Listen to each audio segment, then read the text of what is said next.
بسم اللہ الرحمن الرحیم۔ گمنام ہیروز کے معزز ناظرین، السلام علیکم۔ آئیے چلتے ہیں کہانی کی طرف۔ تم نے بہت ذہانت سے کام لیا ہے۔ واقعی کوئی دشمن ٹیلی پیتھی جاننے والا بھی یہ سوچ ہی نہیں سکتا کہ تمہارے جیسا باغی ٹیلی پیتھی جاننے والا میرے حکم کے مطابق چوری چھپے مجھ سے ملنے آئے گا۔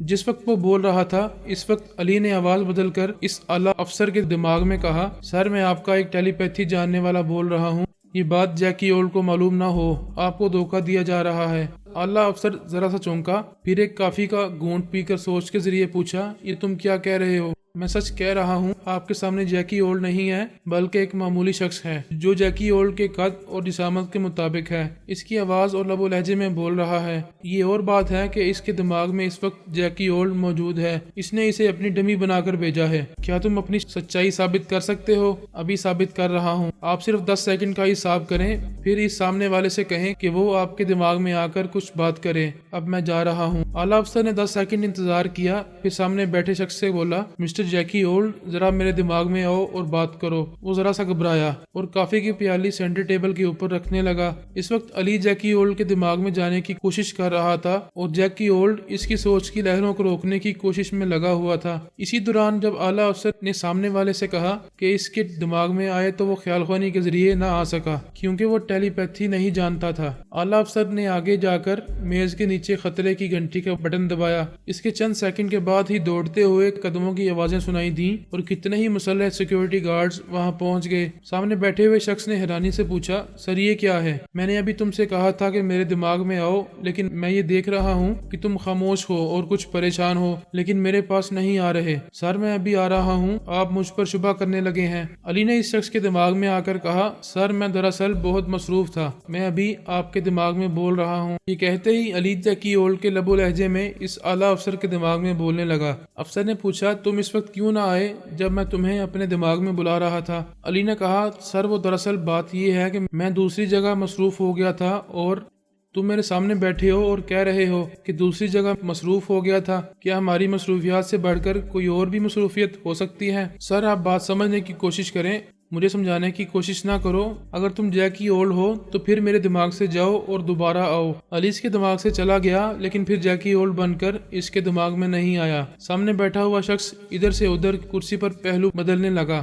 اعلیٰ افسر نے پوچھا، کیا ہوا، آپ کیوں نہیں آ رہے ہو؟ وہ بولا، سر ایک ٹیلی پیتھی جاننے والا بار بار میرے دماغ میں آنے کی کوششیں کر رہا ہے اور میں سانس روک کر اسے بھگانے کی کوششیں کر رہا ہوں، اسی لیے آپ کے پاس نہیں آ رہا۔ واہ کیا بات ہے، کافی بھی پی رہے ہو، باتیں بھی کر رہے ہو اور کسی ٹیلی پیتھی جاننے والے کو روکنے کے لیے سانسیں بھی روک رہے ہو۔ مجھے تو نہیں دکھائی دے رہا کہ تم سانسیں روک رہے ہو۔ اپنی بہتری چاہتے ہو تو سچ سچ بتا دو کہ تم کون ہو۔ اس کے جواب میں سامنے بیٹھے ہوئے شخص نے اپنی اوپری جیب میں سے ایک کیپسول نکالا، پھر اسے منہ میں ڈال کر نگل گیا۔ اسے نگلتے ہی وہ یک بارگی تڑپنے لگا۔ اعلیٰ افسر نے سیکیورٹی گارڈ سے کہا، اسے دیکھو کیا ہوا ہے۔ سیکیورٹی گارڈ اس کی طرف بڑھے تو اس وقت تک وہ ٹھنڈا پڑ چکا تھا، یعنی مر چکا تھا۔ علی نے اسے مجبور کیا تھا کہ وہ زہریلا کیپسول نگل لے اور وہ نگل کر ختم ہو چکا تھا، یعنی جیکی اولڈ کی طرف سے ایک سازش پیش کر دی تھی۔ اب وہ اعلیٰ افسر کسی حال میں بھی جیکی اولڈ پر بھروسہ نہیں کر سکتا تھا۔ علی نے کہا، سر آپ نے دیکھ لیا کہ جیکی اولڈ کیسی چالیں چل کر ہمیں نقصان پہنچانا چاہتا تھا۔ اگر ہم اس کے کہنے کے مطابق متحد ہونے کے لیے ایک دوسرے کے سامنے آئے تو وہ ہمیں بھی ٹریپ کر لیتا۔ تم ٹھیک کہہ رہے ہو، لیکن تم کون ہو؟ میں ان 6 ٹیلی پیتھی جاننے والوں میں سے ہوں۔ آپ کو پورا یقین دلاتا ہوں کہ ہم کسی کے زیر اثر نہیں ہیں۔ میں تو بالکل اتفاق سے ابھی آپ کے پاس چلا آیا تو مجھے اس کے دماغ میں جا کر پتا چلا کہ وہ جیکی اولڈ نہیں ہے بلکہ ایک ڈمی ہے، ٹیلی پیتھی نہیں جانتا۔ اس کے چور خیالات نے بتایا کہ اسے جیکی اولڈ بنا کر یہاں بھیجا گیا ہے۔ اعلیٰ افسر نے پریشان ہو کر کہا، میری سمجھ میں نہیں آتا کہ کس پر بھروسہ کروں اور کس پر نہ کروں۔ سر آپ فی الحال زیادہ پریشان نہ ہوں، اپنے ذہن سے ہر بات نکال دیں اور بھروسہ کرنے والی بات بھی نکال دیں۔ جیکی اولڈ نے اگرچہ سازش کی ہے اور آپ کو دھوکہ دے رہا تھا، لیکن وہ ایک اچھی بات آپ سے بول گیا ہے۔ کون سی اچھی بات؟ وہ یہ کہ آپ اپنے بھروسے کے کسی ترمیمی عمل کرنے والے کی خدمات حاصل کریں اور اپنے دماغ کو لاک کر لیں، تب آپ کو کوئی دھوکہ نہیں دے سکے گا۔ حتیٰ کہ میں بھی اگر دھوکے باز ہوں تو آپ کو دھوکہ دینے میں ناکام رہوں گا۔ ہاں یہ تم درست کہہ رہے ہو، میں آج ہی رات خود پر ترمیمی عمل کراؤں گا۔ سر یہ آپ کیا کہہ رہے ہیں؟ آپ واقعی بہت پریشان ہیں، معاف کیجیے گا، آپ سوچنے سمجھنے کے قابل نہیں ہیں۔ یہ تم کیا کہہ رہے ہو؟ میں درست کہہ رہا ہوں،